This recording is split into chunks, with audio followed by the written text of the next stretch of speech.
Hi, so in this video we're going to take you through starting up Tascus for the first time, setting up the database connection and having a look around the first couple of windows to help get you started. So I'm going to start by double clicking on the Tascus assembly station icon, and that comes up first with this window that asks me to enter the database details.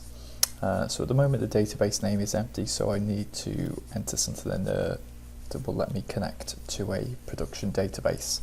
And the production database is where all of the login information, all of the sequences and all of the part numbers are held. So first off, there's some fields that are already pre-filled in, so you don't need to edit those. If you're using a cloud database connection, if you're using one of our cloud connections, that is a correct server for it, and it's got the correct username and password in there. If you're using the local install, you can refer to your startup documentation for the correct server username and passwords. Today I'm going to connect to the Tascus demo. I've actually just made a typo there, so I'm going to use this as an opportunity to show you what happens if you type in your database name incorrectly. So it says that there was an error connecting to the database, and it tells you to check the name. So I'm going to connect to Tascus_demo today, and that should connect okay.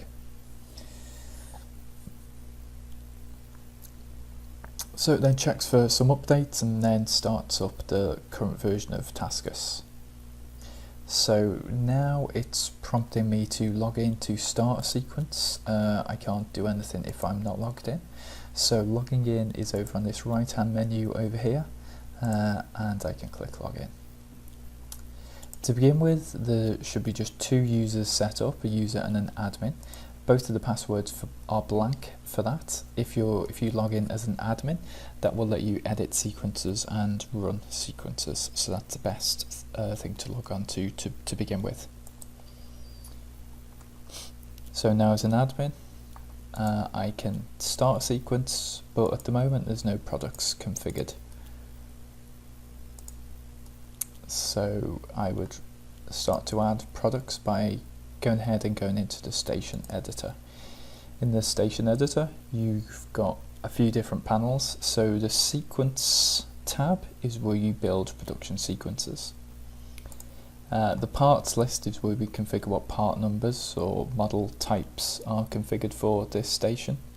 And the parts lookup is where it links part numbers to sequences.